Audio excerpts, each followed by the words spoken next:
Netaji indoor stadium কেমন খালি দেখুন। মমতা ব্যানার্জির ডাকে মানুষজন আর আসতে চাইছে না, কারণ এর আগে মমতা ব্যানার্জি সমস্ত ইমাম মুয়াজ্জিনদেরকে ধোঁকা দিয়েছিল। আর এই ধোঁকার কারণে ইমাম মুয়াজ্জিন বুঝে গিয়েছে যে মমতা ব্যানার্জি 26-এর ব্রিগেড আমাদের করতে দেবে না বলে ওই জন্য নেতাজি ইন্ডোর স্টেডিয়ামে ডেকেছে। আপনারা শুধু একটু দেখেন, চেয়ারগুলো খালি। আর এই সামনে যারা বসে আছে এরা সব প্যান্ট শার্ট পরা ইমাম মুয়াজ্জিন। এসব এরা কোন মসজিদের ইমাম মুয়াজ্জিন আমরা হয়তো জানি না।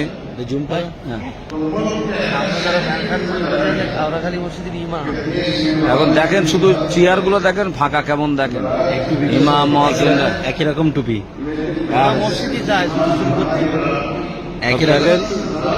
একই রকম টুপি।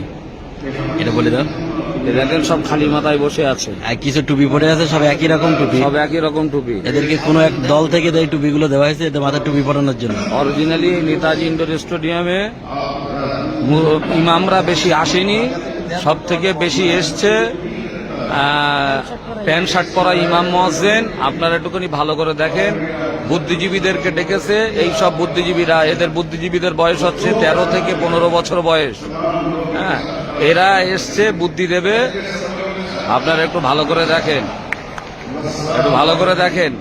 আর এখানে যে সাংবাদিকরা আছে ওরা এমন করে ক্যামেরা ধরছে, মনে হচ্ছে যেন পুরো মানুষ ভর্তি। হ্যাঁ, একটু দেখে নেন।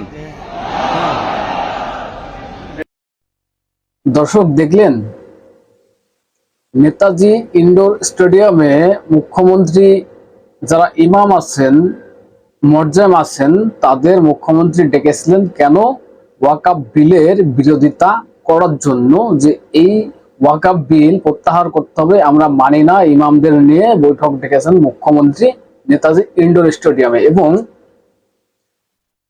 কেউ একজন এই ভিডিও তুলে পোস্ট করেছেন, সেই পোস্ট, সেই ভিডিও ভাইরাল।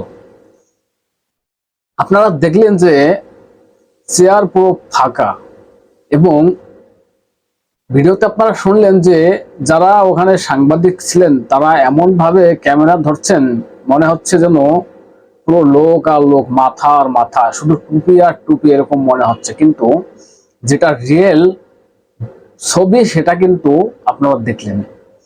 এবং কয়েকটা প্রশ্ন সেখানে তুলে দিয়েছেন।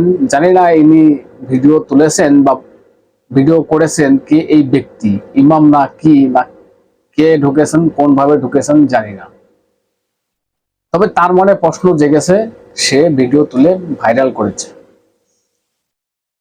টুপি পরানো হয়েছে, যেটা বললেন যে সব একই রকমের টুপি, মানে এক একজন এক এক জায়গা থেকে আসলে তো এক এক রকমের টুপি হবে, কিন্তু সেই ফেস টুপিগুলো সব একই রকমের। যেটা বললেন যে কোনো এক দলের তরফ থেকে টুপি দিয়ে টুপি পরানো হয়েছে। এবং বাচ্চা বাচ্চা ছেলে মেয়ে, তারা 18-20 বছর বয়স, তারা ওখানে এসছেন। বলা হচ্ছে বুদ্ধিজীবীরা, ইমাম এবং বুদ্ধিজীবী, এই বাচ্চা বাচ্চা ছেলেমেয়েরা এরা হচ্ছে বুদ্ধিজীবী। এবং যেটা প্রশ্ন তুললেন আরো, যে ইমামরা হচ্ছে প্যান্ট শার্ট পরে এসছেন, ইমামরা প্যান্ট শার্ট পরে আসে। প্রিয় দর্শক, আমি নয়ন রয়, আপনারা দেখছেন হাবড়া টিভি। দর্শক, পাচারটার কোনো সুযোগ নেই, পাচারটা আসেনি। অথেন্টিক পিওর বাস্তব রিয়েল কথাটা বলতেছি, যেটা সত্য সেটাকে স্বীকার করতে হবে, অন্যায়ের বিরুদ্ধে প্রতিবাদ করতে হবে। অন্যায়ের বিরুদ্ধে আমাদের প্রতিবাদ চলছে, চলবে। তবে দর্শক, আপনাদের বলে রাখি, চ্যানেলটাকে সাবস্ক্রাইব করে পাশে থাকুন, সঙ্গে থাকুন, এবং ভিডিওতে লাইক দিয়ে আপনাদের গুরুত্বপূর্ণ মতামত জানান কমেন্টস করে, এবং এই গুরুত্বপূর্ণ প্রতিবেদন শেয়ার করে সবাইকে দেখার সুযোগ করে দিন। এবং বাংলায় প্রতিবাদটা দরকার। দর্শক, এবার পয়েন্টে আসি। ওয়াকফ বিলের বিরোধিতা করে নেতাজি ইন্ডোর স্টেডিয়ামে মুখ্যমন্ত্রী যারা ইমাম আছেন, বলা হয় 40,000 ইমাম মুয়াজ্জিন তারা আছেন, তাদের ডাকা হয়েছে। এই নেতাজি ইন্ডোর স্টেডিয়ামে কতগুলো সিট সেটা ফুল হয়নি, এবং চেয়ার পুরো খালি, আপনারা দেখলেন। এটাও শুনলাম যে মুখ্যমন্ত্রী বলছেন এই ওয়াকফ সম্পত্তি মুসলিমরা দাবি করে যে এটা মুসলিমরাই, বা এখন এই জেনারেশনের মুসলিম যারা আছেন তারা দাবি করে এটা আমাদের বাবা, চাচা, দাদারা রেখে গিয়েছেন। কিন্তু মুখ্যমন্ত্রী স্বীকার করলেন আজকে যে এখানে হিন্দুদের সম্পত্তিও আছে, হিন্দুরাও দান করেছে। তাহলে এটা নিয়ে এই যারা আছেন, ইমাম যারা আছেন, তারা কি বলবেন? মুখ্যমন্ত্রীর প্রতিবাদ করতে পারলেন? আপনারা বলেন সব আপনাদের বাপদাদা কাইলের সম্পত্তি দান করে গিয়েছে, তাই অমিত শাহ লুট করছে, মোদী লুট করছে। আজকে কি বলবেন?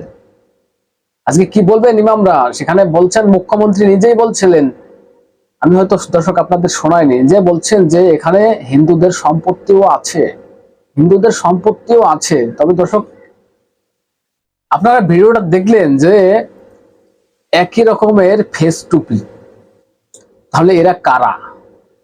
তাহলে একই রকমের ফেস টুপি কি করে হয় সবার? তাহলে এটা নিশ্চয়ই পরিষ্কার হয়ে গিয়েছে আপনাদের কাছে যে এটা একটা অর্গানাইজ ভাবে তৈরি করা হয়েছে এবং লোক দেখানো, লোক দেখানো যে দেখো আমার ডাকে সবাই চলে আসছে, ইমামরা সবাই চলে আসছে, মাথায় টুপি, মানে মাথায় একই কালারের টুপি দিয়ে মুখ্যমন্ত্রী টুপিটা পরাচ্ছেন।